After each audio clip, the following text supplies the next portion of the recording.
نحمدہ ونصلی ونسلم علی رسولہ الکریم اما بعد۔ آج میں اپنے محترم ناظرین کے لیے حسبی اللہ لا الہ الا ہو اس کا اتنا طاقتور اور مجرب وظیفہ لے کر حاضر ہوا ہوں۔ رزق اور دولت کی پریشانی کے لیے یہ اتنا مجرب اور طاقتور ہے کہ آپ کے گھر میں اس وظیفے کی برکت سے رزق کی بارش ہونا شروع ہو جائے گی، دولت کی کثرت ہوگی، پریشانیوں کا خاتمہ ہوگا۔ اگر آپ قرضوں میں ڈوبے ہوئے ہیں اور قرض دار آ کر دروازہ کھٹکھٹاتے ہیں، آپ کو پریشانی کا سامنا کرنا پڑتا ہے، لوگوں کے سامنے شرمندہ ہوتے ہیں اور قرض ادا کرنے کے لیے آپ کے پاس نہ پیسہ ہے نہ کوئی اسباب ہے، تو انشاءاللہ اس وظیفے کی برکت سے اللہ رب العزت کی ذات آپ کے قرضے بھی اتاریں گے اور آپ کو اتنا رزق عطا فرمائیں گے کہ آپ کی ساری پریشانیاں ختم ہو جائیں گی۔ آپ کی جتنی بھی حاجتیں ہیں اللہ رب العزت کی ذات ان کو پورا فرمائیں گے۔ آپ رزق کی وجہ سے پریشان ہیں، دولت کی وجہ سے پریشان ہیں یا دکان کی وجہ سے پریشان ہیں، کاروبار میں بندش ہے، آپ کا چلتا کاروبار رک چکا ہے، انشاءاللہ اللہ رب العزت کی ذات آسانیاں پیدا فرمائیں گے اور آپ کے گھر میں رحمتیں برکتیں نازل فرمائیں گے۔ اگر آپ نے کامل یقین کے ساتھ اس وظیفے کو پڑھ لیا میرے بتائے ہوئے طریقے کے مطابق، تو انشاءاللہ آپ اپنی آنکھوں سے اپنی قسمت کو بدلتا ہوا دیکھو گے۔ آپ اپنی آنکھوں سے اپنے تقدیر کے بند تالوں کو کھلتا ہوا دیکھو گے۔ آپ اپنی آنکھوں سے اپنے گھر میں رحمتیں برکتیں نازل ہوتی ہوئی دیکھو گے۔ یہ وظیفہ بہت ہی مجرب اور طاقتور وظیفہ ہے، یہ بزرگوں کا بتایا ہوا وظیفہ ہے۔ اس وظیفے کو آپ کسی صورت بھی مت چھوڑیے گا۔ میرا بس چلے تو میں آپ میں سے ہر ایک کو بازو سے پکڑ کر مصلی پر بٹھاؤں اور اس سے کہوں کہ آج کے اس وظیفے کو کسی صورت مت چھوڑیے، کیونکہ یہ وظیفہ آپ کی زندگی کو بدلے گا، آپ کی آنے والی نسلوں کے لیے، آپ کی اولاد کے لیے یہ بہت ہی مجرب اور طاقتور وظیفہ ہے۔ اس وظیفے کی برکت سے آپ کی دولت کی جتنی بھی پریشانیاں ہیں وہ ختم ہو جائیں گی۔ محترم ناظرین، آج ہمارے جتنے بھی مسائل ہیں وہ دولت کو لے کر ہوتے ہیں، پیسوں کو لے کر ہوتے ہیں۔ آپ کی جتنی بھی خواہشیں ہیں جو پوری نہیں ہو رہی وہ پیسوں کی وجہ سے پوری نہیں ہو رہی، اس لیے دولت کے جتنے بھی مسائل ہیں اللہ رب العزت کی ذات ان کو حل فرمائیں گے۔ اور آپ کو اس کے علاوہ بھی کوئی پریشانی ہے، آپ کے گھر میں لڑائی جھگڑے رہتے ہیں، امن اور سکون نہیں ہے، تو انشاءاللہ اس وظیفے کی برکت سے آپ کے گھر میں امن اور سکون آئے گا، سلامتی آئے گی۔ آپ نوکری کی وجہ سے پریشان ہیں، آپ کو نوکری نہیں مل رہی، آپ در در کی ٹھوکریں کھا کر تنگ آ چکے ہیں، تو انشاءاللہ اللہ رب العزت کی ذات آپ کو کسی اچھی جگہ پر نوکری عطا فرمائیں گے۔ آپ قرضوں میں ڈوبے ہوئے ہیں، قرض اتارنے کے اسباب نہیں، اللہ رب العزت کی ذات وہاں سے رزق عطا فرمائیں گے جہاں سے آپ سوچ بھی نہیں سکتے۔ محترم ناظرین، اللہ رب العزت کی ذات پر یقین رکھتے ہوئے آپ نے اس وظیفے کو کرنا ہے۔ عمل آپ نے کسی بھی نماز کے بعد کرنا ہے، جب آپ کو وقت ملے، فجر کی نماز کے بعد کر لیں، ظہر عصر مغرب عشاء کسی بھی وقت آپ اس وظیفے کو کر سکتے ہیں، ہر کوئی کر سکتا ہے، مرد بھی کر سکتے ہیں، عورتیں بھی کر سکتی ہیں، آپ اپنے لیے بھی کر سکتے ہیں، اپنی اولاد کے لیے بھی آپ اس وظیفے کو پڑھ سکتے ہیں۔ تو آئیے محترم ناظرین آج کے اس وظیفے کی طرف چلتے ہیں، لیکن اس سے پہلے آپ سے ایک گزارش ہے کہ اگر آپ اس چینل پر نئے ہیں اور آپ نے ابھی تک ہمارے چینل کو سبسکرائب نہیں کیا تو ہمارے چینل کو سبسکرائب کر لیں، کیونکہ ایسے بہت سے وظائف بہت سے اعمال آپ کے حوالے ڈیلی بیسس پر کرتا رہوں گا۔ عمل آپ نے اس طرح کرنا ہے کہ عمل شروع کرنے سے پہلے اچھی طرح وضو کرنا ہے اور وضو کرنے کے بعد آپ نے مصلی پر بیٹھ جانا ہے اور قبلہ رخ ہو کر آپ نے بیٹھنا ہے۔ قبلہ رخ بیٹھ کر آپ نے سب سے پہلے نبی اکرم صلی اللہ علیہ وآلہ وسلم کی ذات پر درود پاک پڑھنا ہے۔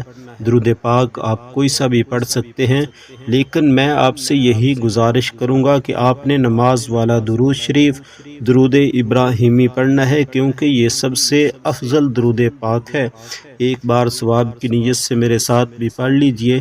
اللہم صلی علی محمد وعلی آل محمد كما صليت على إبراهيم وعلى آل إبراهيم إنك حميد مجيد اللهم بارك على محمد وعلى آل محمد كما باركت على إبراهيم وعلى آل إبراهيم إنك حميد مجيد۔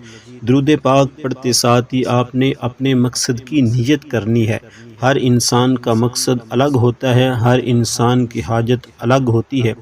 آپ کو مکان چاہیے، اس کی نیت کر لیں، دکان چاہیے، اس کی نیت کر لیں، عزت چاہتے ہیں، شہرت چاہتے ہیں تو اس کی نیت کر لیں، قرضوں سے نجات چاہتے ہیں تو اس کی نیت کر لیں۔ آپ رشتوں کی وجہ سے پریشان ہیں، کسی اچھی جگہ پر رشتہ کرنا چاہتے ہیں تو اس کی نیت کر لیں۔ آپ نوکری کی تلاش میں ہیں، نوکری نہیں مل رہی، آپ اس کی نیت کر لیں۔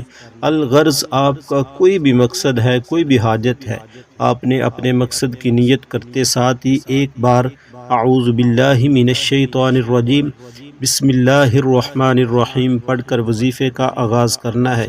اور سب سے پہلے نمبر پر آپ نے جو وظیفہ پڑھنا ہے وہ اللہ رب العزت کے دو صفاتی نام کا وظیفہ ہے، یا لطیف یا لطیف یا ودود، یا لطیف یا ودود، یا لطیف یا ودود۔ اس طرح سے آپ نے اس کو پڑھنا ہے۔ ہاتھ کی انگلیوں پر گن لیں یا تسبیح کے دانوں پر آپ اس کو پڑھ لیں۔ آپ نے صرف اور صرف 21 مرتبہ پڑھنا ہے۔ 21 مرتبہ یا لطیف یا ودود پڑھنے کے بعد آپ نے دوسرے نمبر پر جو وظیفہ پڑھنا ہے، لا الہ الا انت سبحانک انی کنت من الظالمین۔ یہ قرآن کریم کی آیت مبارکہ ہے، اس کو آیت کریمہ بھی کہتے ہیں۔ اس کو آپ نے 101 مرتبہ پڑھنا ہے۔ لا الہ الا انت سبحانک انی کنت من الظالمین، اس کو آپ نے 101 مرتبہ پڑھنا ہے۔ اور 101 مرتبہ پڑھنے کے بعد آپ نے تیسرے نمبر پر جو وظیفہ پڑھنا ہے، حسبی اللہ لا الہ الا ہو، حسبی اللہ لا الہ الا ہو، حسبی اللہ لا الہ الا ہو۔ اس کو آپ نے 313 مرتبہ پڑھنا ہے۔ حسبی اللہ لا الہ الا ہو 313 مرتبہ۔ آپ اس کو ہاتھ کی انگلیوں پر گن لیں یا تسبیح کے دانوں پر، لیکن اتنا خیال ہونا چاہیے کہ 313 سے نہ کم ہو نہ زیادہ ہو۔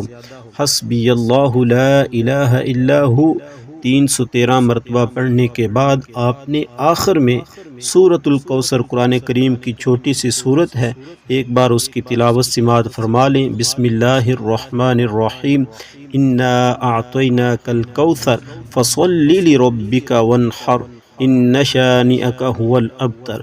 سورۃ الکوثر کو آپ نے صرف اور صرف 11 مرتبہ پڑھنا ہے، اور 11 مرتبہ سورۃ الکوثر پڑھنے کے بعد آپ نے پھر سے درود پاک پڑھنا ہے جو آپ نے عمل کے شروع میں پڑھا تھا۔ درود پاک پڑھتے ساتھ ہی آپ نے فوراً سجدے میں چلے جانا ہے، اور سجدے میں سر رکھ کر آپ نے استغفر اللہ استغفر اللہ استغفر اللہ 100 مرتبہ پڑھنا ہے۔ استغفر اللہ 100 مرتبہ پڑھنے کے بعد آپ نے سب سے پہلے اللہ رب العزت کی ذات سے اپنے گناہوں کی معافی مانگنی ہے، سچے دل کے ساتھ توبہ کرنی ہے، اللہ رب العزت کی ذات کو راضی کرنا ہے، اللہ رب العزت کی ذات کو منانا ہے۔ ہمارے اوپر جتنے بھی حالات آتے ہیں، جتنی بھی پریشانیاں آتی ہیں، یہ بات یاد رکھیے وہ ہمارے اعمال کا نتیجہ ہوتا ہے۔ جب اللہ رب العزت کی ذات ہم سے ناراض ہو جاتی ہے ہمارے اعمال کی وجہ سے، ہمارے نافرمانیوں کی وجہ سے، تو پھر اللہ رب العزت کی ذات ہماری روزی کو تنگ کر دیتے ہیں، پریشانیاں ہمارے اوپر نازل ہو جاتی ہیں، مصیبتیں دکھوں میں ہم گر جاتے ہیں۔ اس لیے سب سے پہلے اللہ رب العزت کی ذات کو راضی کرنا ہے، معافی مانگنی ہے سچے دل کے ساتھ۔ جب آپ سچے دل کے ساتھ توبہ کر لیں تو اس کے بعد آپ نے اللہ رب العزت کی ذات سے وہ مانگنا ہے جس کے لیے آپ نے آج کا وظیفہ پڑھا ہے، اور آپ نے وہ چیز بھی مانگنی ہے کہ جو چیز آپ کو لگے کہ یہ ناممکن ہے، آپ کو مل ہی نہیں سکتی، اور اس کامل یقین کے ساتھ مانگیے گا کہ دینے والی ذات اللہ رب العزت کی ذات ہے، اور اللہ رب العزت کی ذات وہ ذات ہے کہ جس کے پاس ساری کائنات کے خزانے موجود ہیں، عزت کے خزانے، دولت کے خزانے، شہرت کے خزانے۔ آپ جو بھی مانگنا چاہتے ہیں آج اللہ رب العزت کی ذات سے مانگ سکتے ہیں۔ اللہ رب العزت کی ذات مانگنے والے سے خوش ہوتے ہیں اور نہ مانگنے والے سے ناراض ہوتے ہیں۔ اس کے ساتھ ایک کام آپ نے لازمی کرنا ہے، 5 وقت کی نماز کی پابندی کرنی ہے۔ نماز کو کسی صورت بھی مت چھوڑیے گا، خود بھی پڑھیے، اپنے گھر والوں کو بھی نماز پڑھنے کی تلقین کیجیے، پھر دیکھیے گا کہ انشاءاللہ اللہ رب العزت کی ذات آپ کے گھر میں کیسے رحمتیں برکتیں نازل فرماتے ہیں۔ آپ کے کاروبار میں برکت نازل ہوتی ہے، آپ کا کاروبار چلنا شروع ہو جائے گا، قرضوں سے نجات مل جائے گی، گھر میں امن اور سکون آ جائے گا، زندگی خوشگوار ہو جائے گی۔ دعا ہے کہ اللہ رب العزت کی ذات میرا سنانا، آپ کا سننا اپنی بارگاہ میں قبول و منظور فرمائے۔ رزق میں برکت اور وسعت کے لیے اللہ تعالیٰ کے 99 ناموں میں سے کوئی سا بھی ایک نام کمنٹ میں ضرور شیئر کیجیے گا۔ اللہ تعالیٰ ہم سب کا حامی و ناصر ہو، آمین یا رب العالمین۔